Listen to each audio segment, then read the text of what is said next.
Aileron. So aileron is on the outside of the wing, around the outside, right? On the inside we have flaps, right? Okay, so flaps are for a different purpose. We're going to talk about at the bottom in the next question. Alternative to flaps, we have slots and slats, which are on the front. Slots don't move, like slot machines don't move. Slats can move, like Michael Slater. Okay, on the back we have the tail. On the tail we have the elevators. Elevators control pitch. Think Fat Amy from Pitch Perfect. She's in the elevator. She sings into Eeyore's tail. On the back we have the rudder. The rudder rhymes with udder. It's on the fin. Sharks have a fin. Think yaws, which is how a Czech person would say jaws, right? They're the different parts and what they control. Aileron controls roll. Elevator controls pitch. Rudder controls yaw. That's all I needed for those marks, right? In another world, I might have asked for more questions. Future people listening to this, they might want to know what the flaps do, which we're going to talk about in a second, and the winglets. Quick summary of winglets. Winglets disrupt vortices, which improve efficiency of the plane.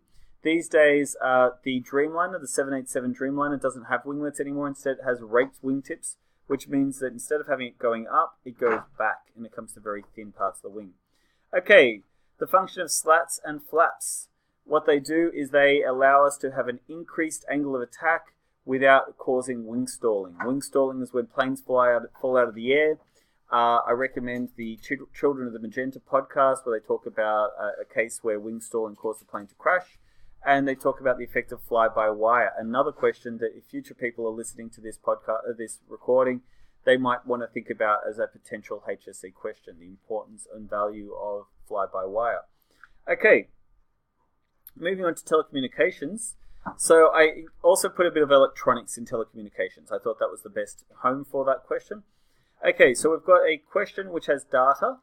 This is our signal, so it's either on or off, right? It's like a binary signal. And our carrier wave. Now, our amplitude, I'll just show you an answer that I did on the board, is this one here. Okay, it's not the best photo I've ever taken, but this is my carrier wave. This is my signal. AM, we go, so it's small, big, small, big, small. Yeah, we're changing the volume or the amplitude of the signal. For frequency modulation, so we're going wide, and then we get the on value. We're going to go wide, narrow or fast. So maybe slow, fast, slow or wide, fast, wide. Okay. For phase, we're going to change direction. So we're starting off here. My lines aren't perfect, but so we're going this direction, change direction, change direction, change direction, change direction. Okay, so that's how phase modulation. Now, I've never seen anyone ask in a HSC for people to draw those answers. But I thought it would be good for you to know how to do it. They're only worth 1 mark each. I think if you gave something that was even close, I gave you the mark. Okay. Identify the most suitable modulation method for each of the cases below. For each case below is probably how it should be worded. Anyway. Transmission to and from GPS satellites. Which one should it be?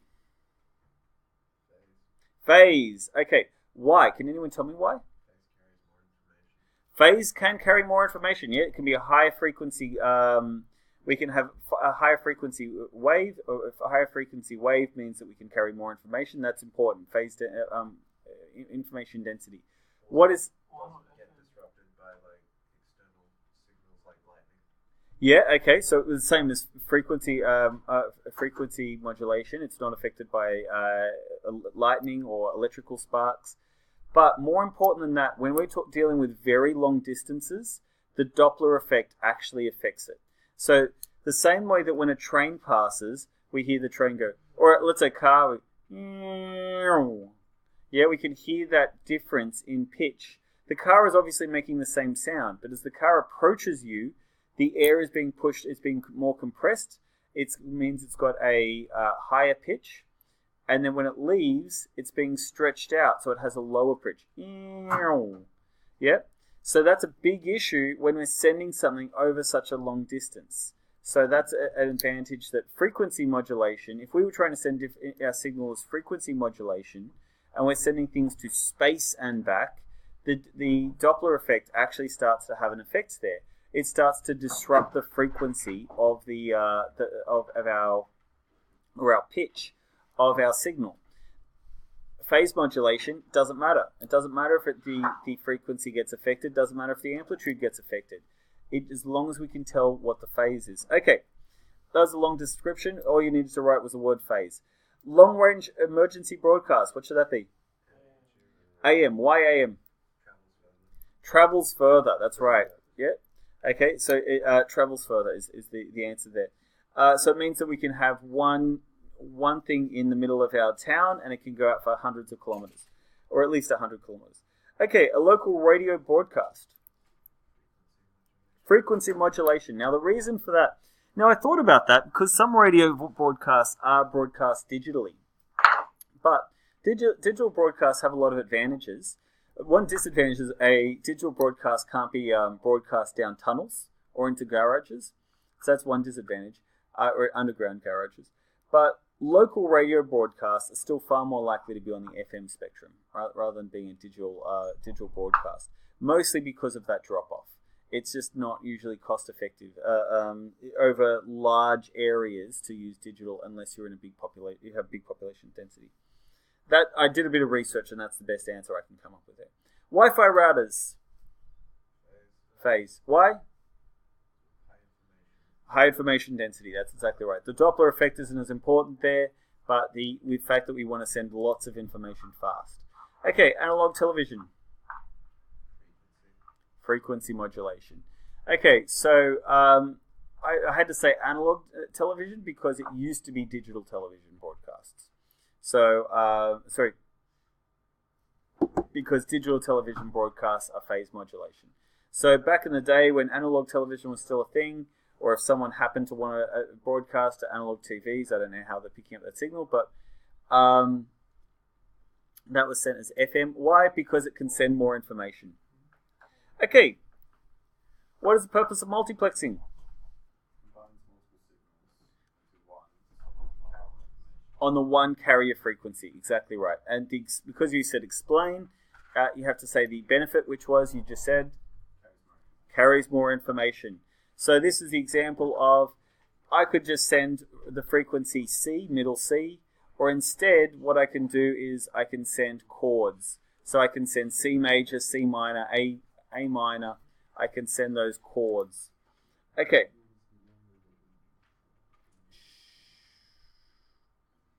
Describe how doping is used to create semiconductors such as diodes. I was a little worried. I was worried you guys weren't going to be able to answer this, even though I've discussed it several times and we watched our Derek from Veritasium numerous times. Okay.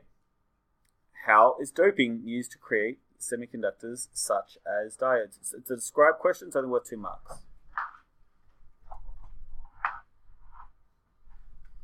Okay, good answers.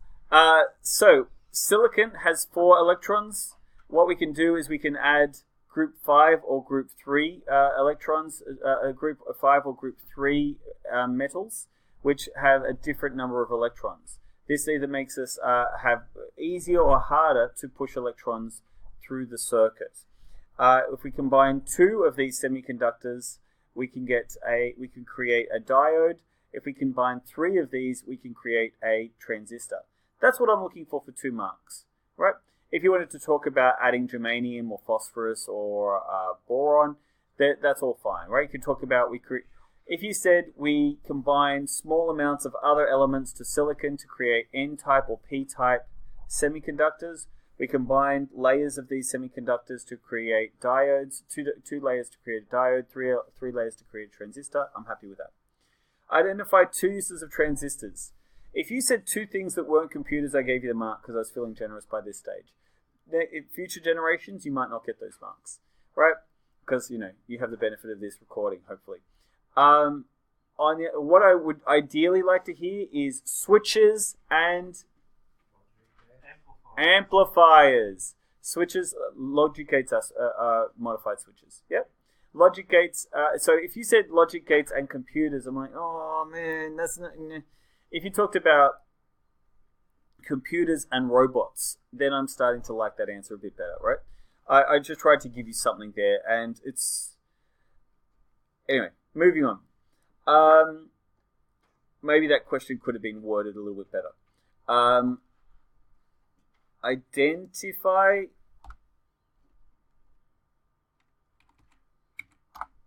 Okay. Identify and describe the function of the circuit below. Full wave rectifier. Okay, now I didn't ask you to draw the wave, but if it's a describe question, you're allowed to draw. If you drew the full wave, right, that counts as part of your description. That's a great way to describe things. If you drew that, but ultimately what I'm looking for is I want the word rectifier. It converts AC to DC. Yeah, that's what I'm looking for. Now, obviously, there's other different kinds of rectification. There's half wave rectification. We can use capacitors to smooth out our rectification. It just has that sine wave. It just shows it the top half. I'll draw it on the board in a second. Okay. Okay, so that's it. We're done.